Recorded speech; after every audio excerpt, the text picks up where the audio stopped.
Hey guys, welcome back to my channel, and today I'm going to talk about the Ottawa Senators. As we know, they've finalized their roster. They're down to their 23-man group that is expected to compete this year in the NHL regular season. They've made their final cuts now. I'm also going to talk about the roster, the look of it. Is it good enough to compete? I know I kind of did this when I did my Will the Ottawa Senators Make the Playoffs video, but obviously a lot's changed since then. They've made some more trades. They added some players. They've lost guys on waivers. There's been a lot of moving parts is what I'm trying to say. And not only that, I'm going to look at some of the prospects that were cut, and should we start to be concerned about some of those guys, whether or not they'll ever become the players that we expected them to be. So let's get into this roster. The first line, I have Brady Tkachuk, Josh Norris, Drake Batherson. That's a very interesting line. For me personally, I think Tim Stützle should overtake Brady Tkachuk as that first line left winger as the season progresses. I would expect that to be the case anyways. I'd hope that'd be the case anyways, as Stützle does have a lot more offensive upside than Tkachuk. He seems to be a much more dynamic player. Tkachuk's more of a meat and potatoes type of guy that gets to the net and gets a lot of hard-working goals. Josh Norris, I'm a little surprised he's the first line center because they sound like they were just going to kind of wade him into the pool, but he's diving right in. He's going to get his chance as first line center. I don't really expect that to last the whole season. Maybe someone else comes up and takes that spot just because Norris is still very young, and I don't know how well he'll fare against going up against a guy like Austin Matthews or John Tavares or Elias Pettersson or Connor McDavid, for crying out loud, every night. So he's going to be in tough for sure. I don't expect him to stay at number one center for the Sens this year. Batherson's a good player. I think he reminds me a bit of Mark Stone. I don't think he's not gonna floor you with his skating ability, but I think he's got good hands and he's got a really good mind for the game too. And I think that's gonna really help Batherson really succeed in this league. If you don't have the feet and the foot speed, I should say, to really blaze past your opponents, you need to be thinking one play ahead like Mark Stone would always do. And I think Drake Batherson might have some of those qualities. The second line, I have Tim Stützle, Derek Stephan, and Evgeny Dadonov. Dadonov's really going to help the power play. That was a really good free agent signing for the Sens to bring him in. He's a little bit of an older guy, but he's still got a lot of good years left in him, in my opinion. Stützle is, I don't really think I need to talk too much about him. We know who he is. He was taken third overall at the entry draft this past year. And the Sens look like they've got a good one in him. His footwork is something to behold for sure out there on the ice. He's got really great passing ability. He should help that power play that so mightily struggled last season. Derek Stephan, he's a guy, like I said in the video that I made when they traded for him. He's not what he used to be anymore. I don't expect him to be a true second line center for them, even though he probably will play there most of the season, but just out of necessity. He probably is better suited as a third line guy at this stage of his career, but nonetheless, he's still a useful player for them. And on the third line, I have Alex Galchenyuk, Chris Tierney, and Connor Brown. This is a very interesting line for me because for me, Galchenyuk is a guy that's been much maligned throughout his career, but you put him with two solid defensive players like Tierney and Brown, and I think that could be a pretty darn good third line, I should say. And I think these guys, with Galchenyuk's offensive ability, Tierney and Brown have a little bit of offensive ability too. I think it's underrated, but they're going to really help Galchenyuk going forward too, with their defense, like I said, and his offense mixed together. That's really going to help that line going forward. And now for the fourth line, I have Cedric Paquette, Colin White, and Austin Watson. Colin White, I have him on the fourth line, is a bit of a disappointment. He's listed there right now. I would fully expect him to hopefully move up the lineup throughout this year. This has got to really be his time to shine. As we know, he had a very disappointing season last year. He needs to show the Sens that it was worth it for them to take him in the first round back in 2015. They didn't draft him to be a fourth line center, obviously. They drafted him to be a top six forward. And if he can be on that second line, hopefully dethrone Derek Stephan at some point this season, I'd be very impressed. I'd like to see him move up at least to the third line center or maybe even second line wing at some point. The Sens are pretty good to go on the wings, so I don't know if he will have a spot on the wings in the top 6. He would likely have to be at the center ice position, so Colin White's really going to have to prove himself going forward this season. And on the defense, we have Thomas Chabot, Nikita Zaitsev, Christian Wolanin, Eric Goodbranson, Mike Riley, Josh Brown. The extras, Braden Coburn. I mean, that defense is a bit of a work in progress. I think Chabot and Wolanin and Riley, they have 3 good puck movers. Zaitsev's more of a defensive defenseman. Goodbranson and Brown are just physical guys that don't really do a whole lot with the puck on their sticks. They're not going to be expected to be making great breakout passes to really put the Sens' offense into full throttle. I don't expect that to be the case one bit. But with that being said, maybe they can surprise me. Maybe they can be better. I don't know. I personally would have liked to see someone else fill in those spots. And then in goal, we have Matt Murray, Marcus Hochberg. No surprise. Those are the 2 guys I expected to be there this season. And on the taxi squad, I don't know why it's called that. It's just that name kind of bothers me. I don't even like saying it. I feel like a fool saying it even. So on the taxi squad, we got Philip Schlappick, Michael Haley, yuck. Matthew Pekka, Jonathan Aspert, Nikita Zub, and Joey Decord, the goaltender. Those guys, I guess they'll be there ready and waiting whenever they get the call in case there's injuries or something like that. But as for this lineup, I mean, I don't think it's good enough to be playoff ready yet, but we'll see what happens going forward. Also, extras I want to mention at forward are Nick Paul and Artem Anisimov. I think Paul will get in. It's tough to say because they have some good competition in that bottom 6 this year as opposed to last year where there was a lot of guys sliding in and out. It was a pretty weak group in the bottom 6. I mean, the Sens roster as a whole last year was pretty weak, to be honest, as we all know. I don't think you need me to tell you that. But Anisimov, I mean, he's another good centerman. Nick Paul, he's a guy that can play center and wing. He's a big body that skates well. For me, if you're going to be a big physical guy, you got to be able to skate in this league too, because that's really what the game's about, is speed and skill.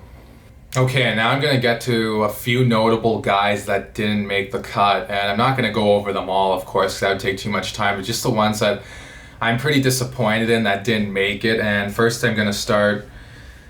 Okay, the clock's ticking for Logan Brown. I really wouldn't be surprised if they trade this guy at some point soon. I mean, he just can't crack this roster. He couldn't crack their roster on a bad team the last couple years, which I found kind of concerning.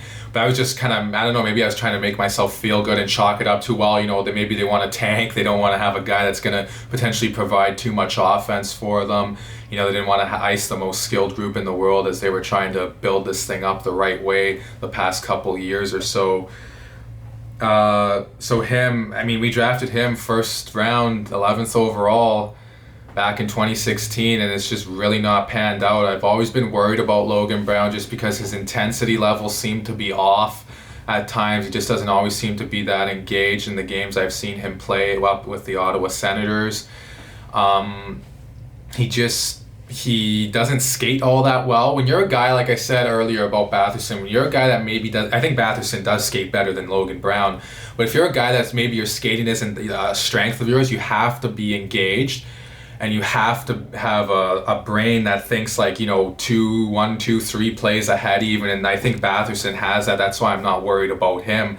But I don't know if Logan Brown really has that. He's got the hands, he's got a good shot, he's got great passing ability, but I don't really know if he's ever going to get to show that in Ottawa. One is Alex Farmington. I'm not overly worried about him. I mean, I would have liked to seen him make the team. I was kind of hoping he would this year just because he would probably be so much fun to watch. He's probably the fastest prospect they have for sure as far as skating goes down there.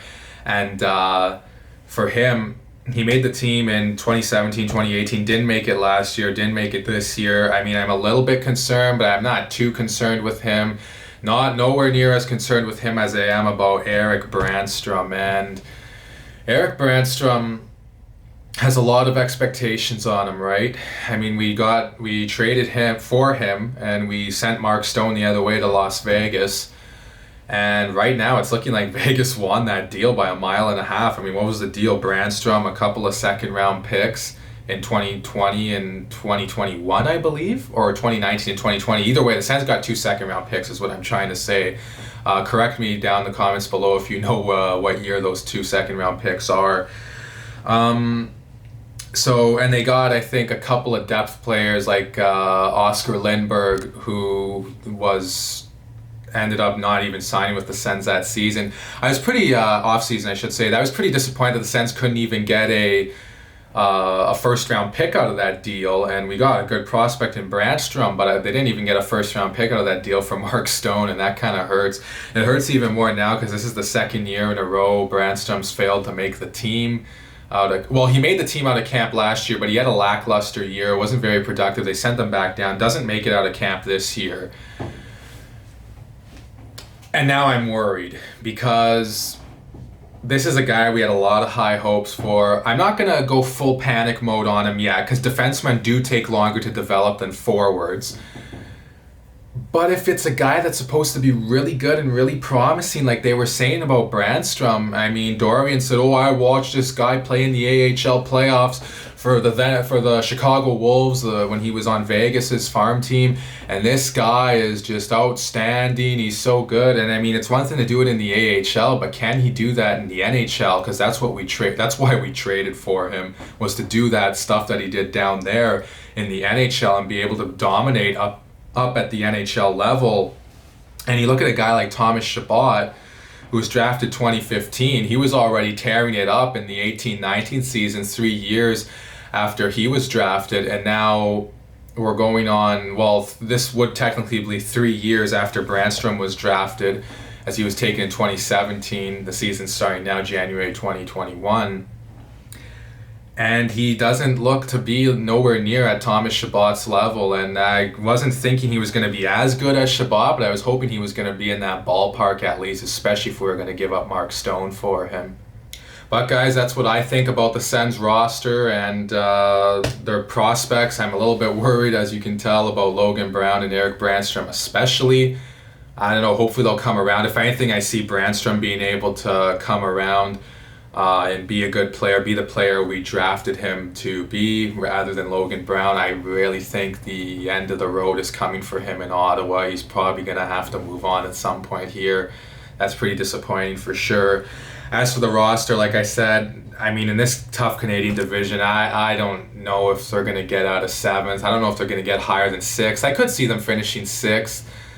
It's unfortunate that we don't get to play in the Atlantic Division, have everything be what it usually is, because then we could really see what this team is like. They could, eat up some points, maybe beat some bad teams, because they're no longer one of the worst teams in the whole league anymore.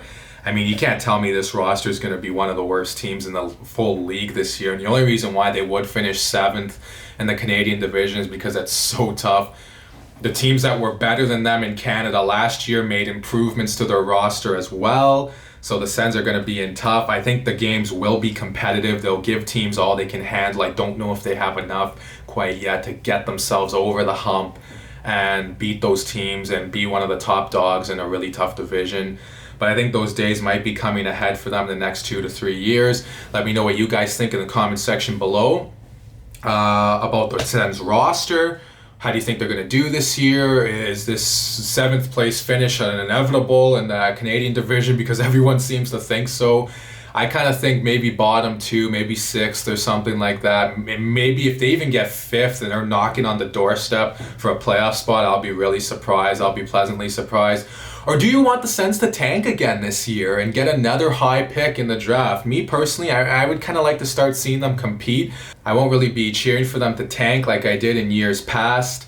Last year when they were winning some games down the stretch in February, it was probably really hilarious for my family to watch, because of this guy who's cheered for Ottawa for a long time. I was so angry and sour when they would win games down the stretch because it was hurting their chances at a top pick. I don't really know if I feel that way this year. Like I said, I think they have enough now where maybe they can compete. They have some more good players coming as well in the pipeline.